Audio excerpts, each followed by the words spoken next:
365 times I will give you the interest, compounded interest, no, every day. No, I will give you every 6 hours. I can keep increasing the number of periods by reducing the period for paying the interest, no. So that means I can pay you n times during the year, right, will be 1 plus x by n, that will get multiplied by, power to n. 1 plus x by n to the power of n will be the interest if you divide the period into n equal intervals, correct? Now, if we increase n indefinitely, that means instead of paying every day, I'll pay every hour, no, every second, every microsecond I'll pay you interest here. Take it, enjoy yourself. Every nanosecond I will pay you. Every picosecond I will pay you the interest and calculate. So it will be 1 plus x divided by 10 power 12 to the power of 10 power 12. No? I mean, is there any limit to this? That the total amount that you get, is there a limit or you keep getting more and more money? No. People found that limit of this, as you increase n indefinitely, I will simply write that as n going towards infinity. The infinity is not a number. Remember, infinity is not a number. N is increased indefinitely. Yeah? What will be the value of 1 plus x divided by n to the power of n? Correct? Is the question. And that is got a limit. It's not infinite. You will get one value there, right? Now that function is one of the most wonderful functions in algebra, what you get. Now we need to get a slightly different form for this function. Before we study it further, let us derive the next form for the same thing. This is the limit I am talking of. Indefinitely we reduce the period for compounding interest. That is, we are looking at 1 plus x divided by n to the power of n. Is a binomial expansion now that we have seen already. What is binomial expansion? I want to see the limit of this. No? So how do we do that? Very simple. We expand that like a binomial. Of course, n can be 1000, 10,000, doesn't matter.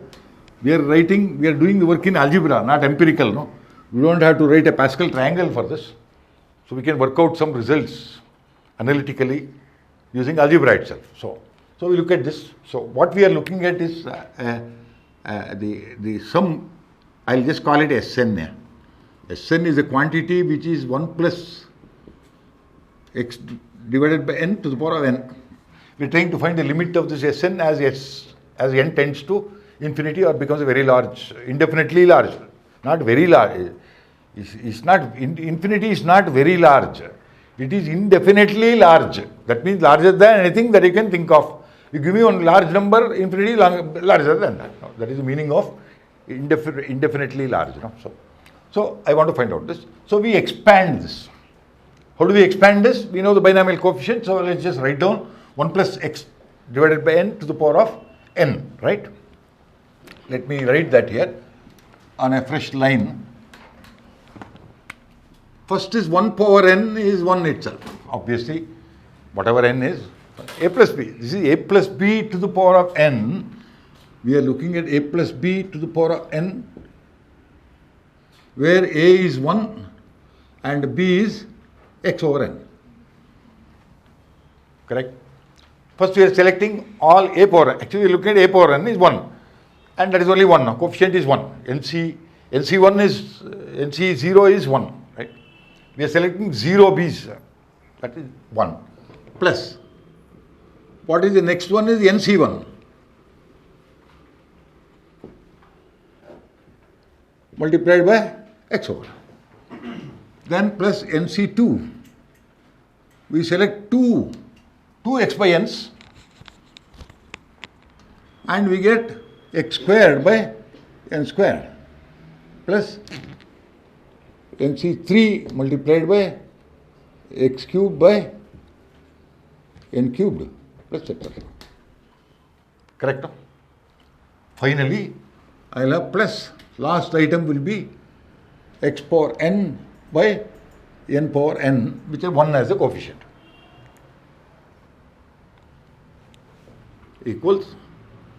Now we write the expansion for the binomial coefficients in the form that I indicated as the form. So 1 plus, we take the general term here. We consider only the general term. Rest of the terms you can write, no problem. is actually NCR, or we can take the individual terms also. 1 plus, what is NC1? N by 1 multiplied by x over n. What is NC2? N multiplied by n minus 1 by 1 multiplied by 2 multiplied by x squared by n squared plus NC3 is n multiplied by n minus 1 multiplied by n minus 2 divided by 1 multiplied by 2 multiplied by 3 multiplied by x cubed plus n cubed plus etc. Same coefficients every time, right? So now we rearrange this a little bit, correct? In this case, this n and n will cancel, so we can cancel it out, no problem. N can cancel. 1 n gets cancelled, right? Every factor, every term, 1 n can be cancelled. So let us cancel it off. So I'll get 1 plus, this will be just x. Second term. Third term will be, this 1 n is cancelled. I got n minus 1 which is left, and there is 1 n left at the denominator. So we divide this individually, individual terms. So I can write that as 1 minus 1 over n. Instead of writing n minus 1 divided by n, divide each of them by n. I'll get 1 minus 1 over n. Correct. So the n squared is gone, and x squared by 1 into 2. That means actually I have exchanged these two factors here. I have taken the factorial to the right, below x square, and n square to the left. And n square, 1 n gets cancelled, the other end actually divides n minus 1 as 1 minus 1 over n. Now take the next term, for example. Here again we exchange it. X cubed by 3 factorial we write. Here I have n cubed. N cubed, 1 n gets cancelled, and the other 2 n's are there. We divide 1 n into each of these factors. So I get 1 minus 1 over n multiplied by 1 minus 2 over n multiplied by x cubed by 3 factorial. Correct.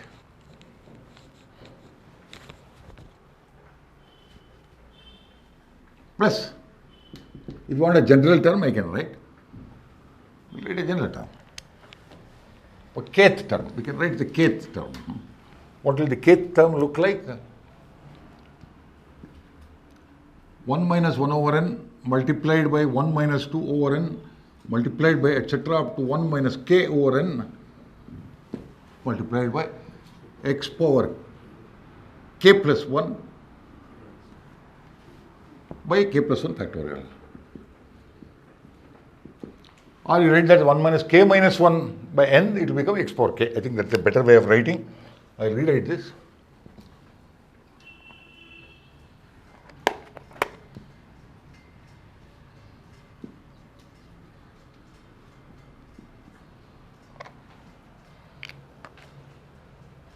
Keeps going. So now what happens? When we keep increasing n indefinitely, what happens? Now there is a last term. I'll write the last term. Last term is x power n by n factorial. Correct? I'll write the last term. Now we consider the last term first. What happens? You keep increasing n. When you say x is some value, x can be 2, 3, 20, 23, 100, whatever x value is. But factorial is another beautiful mathematical number. It is a slow and steady and always increasing. Correct? No? It can overtake anything else in life. That is the beauty of factorial number. So regardless of what x value you start with, you can start with 1000 if you want. So up to 1000 factorial, you can see denominator is lagging behind the numerator. Correct? No? Each time you are what is x power n by n factorial is x by 1 multiplied by x by 2 multiplied by x by 3 up to x divided by n. No? That is x power n by n factorial. Now, as n keeps increasing, the first few values up to x will all be big numbers. Correct? But then beyond that point, once n crosses x, what multiplication that we do is always less than 1. And we keep multiplying by less than 1, still less than 1, still less than 1 and so on. It will start taming that x power n. It tames. So n factorial can tame x power n regardless of what x you have. When you increase n indefinitely, this will become 0. It will go to 0. X power n by n factorial tends to 0 as n tends to infinity. That is one result, right? And when that happens, what happens to our other friends is the question. 1 plus x, of course, there is no change. What is 1 minus 1 over n? What happens to 1 minus 1 over n? As n keeps increasing, this becomes closer and closer to 1. And when n becomes indefinitely large, this actually becomes 1 only. Correct? Similarly, 1 minus 1 over n, 1 minus 2 over n, when you multiply, also becomes 1 only. Because these two become 0, it becomes 1. So all the rest of the factors, actually they tend to 1. Because n is increasing indefinitely. And the last term tends to 0, x power n by n factorial. Right? Therefore, what is the result I will get?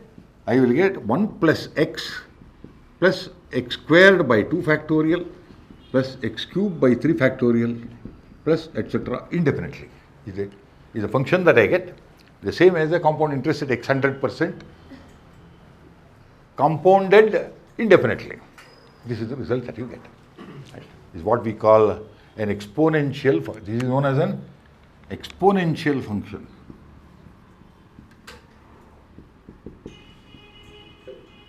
An exponential function. It's not the exponential function. It is an exponential function. That means exponential function is supposed to have some properties. And our friend seems to have those properties, right?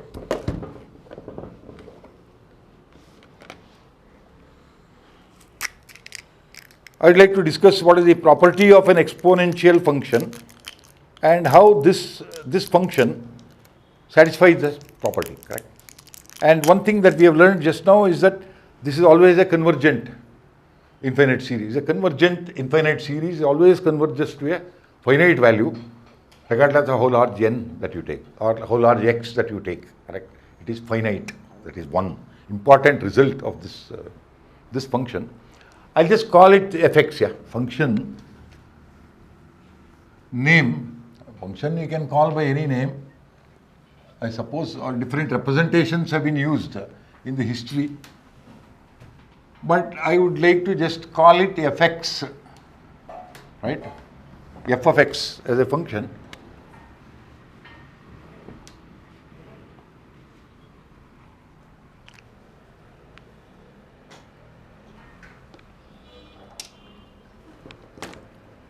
What is f of x? In this case is 1 plus x. X is x by 1 factorial if you want, plus x squared by 2 factorial, plus x cubed by 3 factorial and so on, right? Now I can have another function, another value, fy. What is the value of fy? At y 100% interest, the same, will be 1 plus y squared by 2 factorial plus y cubed by 3 factorial. Correct.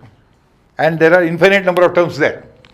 Now we are going slightly beyond binomial theorem, where we had two terms, a and b, and trying to rise to nth power. Now I got two polynomials, not binomials, polynomials, infinite polynomials. Each has got infinite number of terms. What happens if I multiply those two? Can I multiply those two? Can I multiply fx multiplied by fy is the question that I want to ask. We do a longhand multiplication as before and try to see can we get some result out of that. So we want to multiply fx and fy, right? How do we do that? This reminds me of our decimal multiplication. Decimal multiplication, 3 star 4, anybody will quickly tell you it is 12, correct? 5 star 6 is 30 because we have by-hearted that multiplication tables. Supposing I ask you what is 1, 2, 3 multiplied by 3, 2, 1 or whatever, correct? Now you can't tell me, you are not by-hearted this result, you can't give me an immediate answer. No? So how will you do that? You do a longhand multiplication. We know how to do that. How do you do longhand multiplication? Let us do it and see. So first we take this 1 and multiply, correct, by 3, so then 2 and 1. Then we go slightly left. I don't know why we have to go slightly left, correct, on next position. We've been taught in primary school, so we do that. So then we take the 2 and multiply by 2, multiply by 3 is 6, 2 multiplied by 2 is 4. 2 multiplied by 1 is 2. Again we go left and we take this 3 and multiply by 3, which is 9, and multiply by 2, which is 6, multiply by 1, which is 3. And now we add all of these, right? 3, 6 plus 2 is 8. Now you have a problem. 9 plus 4, 13 plus 1. 14 is not one digit. So what we do is we write that 4 there, and that 1 we take across to the next position, what we call carry. We carry. So 1 plus 2 plus 6 is 9 and 3. So 39,483 is the answer. We do the longhand. Now question is, this longhand multiplication of decimal numbers was established by Indian mathematicians in the first few centuries of the Christian era, of the first millennium. Actually, they established these rules. But how is that possible? Remember, this 1, 2, 3 is not 1, 2, 3. It is 123. No? 3 to 1 is not 3 to 1. It is 321. So each has an expansion. So what is 1, 2, 3? Actually, it is 1 multiplied by 10 squared plus 2 multiplied by 10 plus 3. That is the value of 1, 2, 3. Similarly, what is the value of 3 to 1? Is 3 multiplied by 10 squared plus 2 multiplied by 10 plus 1. This is the value of 321, correct? Now, 123 and 321. So we are writing the powers of 10 here. Because we write the numbers in this order, most significant digit first and the least significant digit last. We are writing it left to right. The first digit will have the highest power of 10. Last digit will have 0 power of 10. That's how we are writing it. But if you have one more digit there, we have to start with 10 cubed. One more digit there, we have to start with 10 power 4 and so on. The same thing, I suppose, could have been written in the reverse order also. In fact, now you can see this something like a decimal number. We got powers of x instead of powers of 10, right? Only thing is we are not starting with the highest power because we can't even write it. We can't write x power infinity and start now. X power infinity minus, we can't start because higher power keep going higher. So we are writing with the lower power first. So we have to write in the reverse order, then we'll get the same answer. You can get that, you can write that down. So 3, 2, 1 you write as 1 plus 2 star 10 plus 3 star 10 square. Correct now? This is 321. I am just writing it in the reverse order. Increasing powers of 10. That's how I am writing. Same way, I want to multiply this by 123. 123 again we write in the reverse order. 3 plus 2 star 10 plus 1 star 10 square. Now if you multiply, now you see what happens. 1 star 3, there is no power of 10 for it. So you write that 1 star 3 is 3. Whereas 1 when you multiply by 2 star 10 is same as 1 multiplied by 2 star 10. No? So plus 2 star 10. Similarly, 1 multiplied by 1 10 square is 1 multiplied by 10 square. So when we multiply 2 star 10 now, 3 itself gives you 1 power of 10. That's why we are shifting it right here. There we shifted left because we are writing the numbers in one order, is the opposite order. This product, that means I need not, actually what I am saying is I need not write this power of 10 as part of my calculation. It is implied, yeah. I write 3 plus 2 plus 1. What I mean is 3 plus 2 star 10 plus 1 star 10 square. That's the meaning of that. So when I want to write for the next multiplication, this 2 star 3 is actually has to be written in the second position because that has got a multiplier of 10, not in the first position. Right? Similarly, that 2 star 1 has to be written here. Plus 2 star 1, sorry, 2 star 2 here, 4 and 2 star 1 here. It's got 10 square, right? Similarly, when you multiply by 3 star 10 square, you have to start with the third position. No? That's why that shifting was taking place because of that. And the same shifting, you can do that here. Or you can write below that and know that that is what you have to do. Because the power of x is changing, the power of 10 is changing. You have to remember that. Once you remember that, you can write down in any order. So let us just multiply these two. How do you do that? We have two numbers there. And which one is multiplied by which is the question, no? What I mean is, are you multiplying fx by fy or are you multiplying fy by fx? The way of presentation is different, of course. Correct?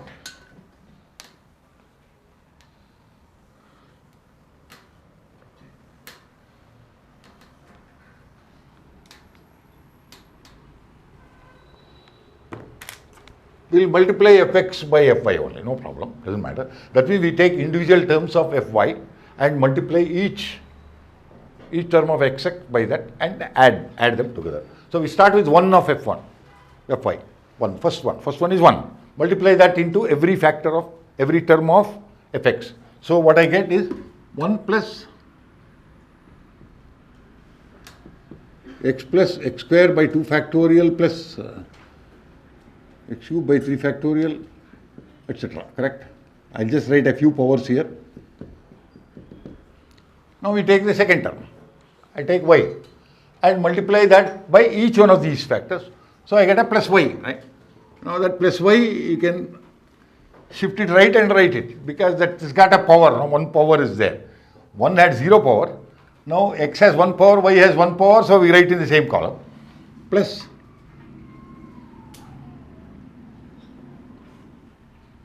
xy also has got 2 powers, right?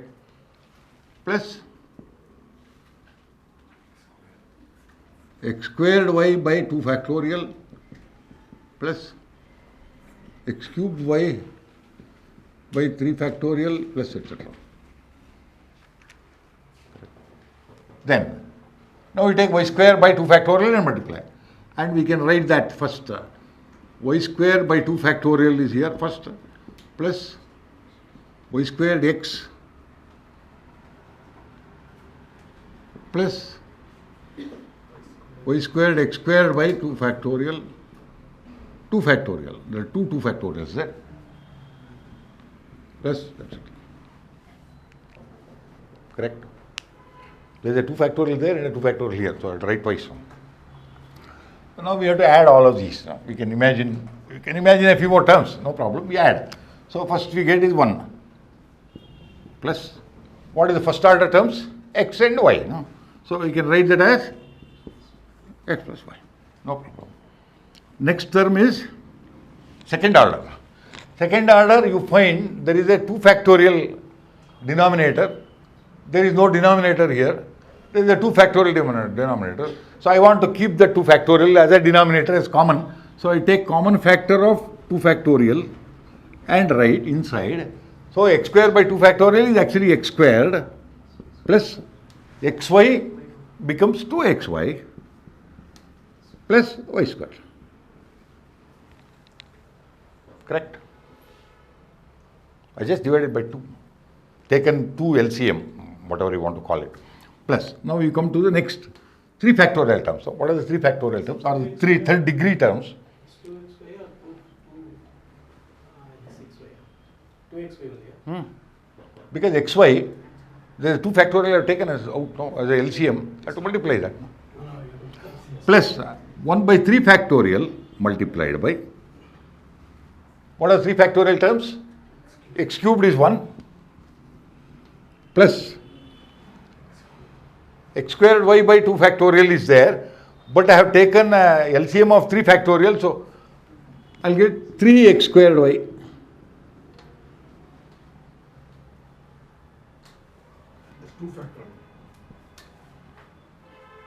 Plus, there is one more term here, which is y squared x by 2 factorial, that is xy squared by 2 factorial, and by taking just multiply by 3 factorial denominator and numerator.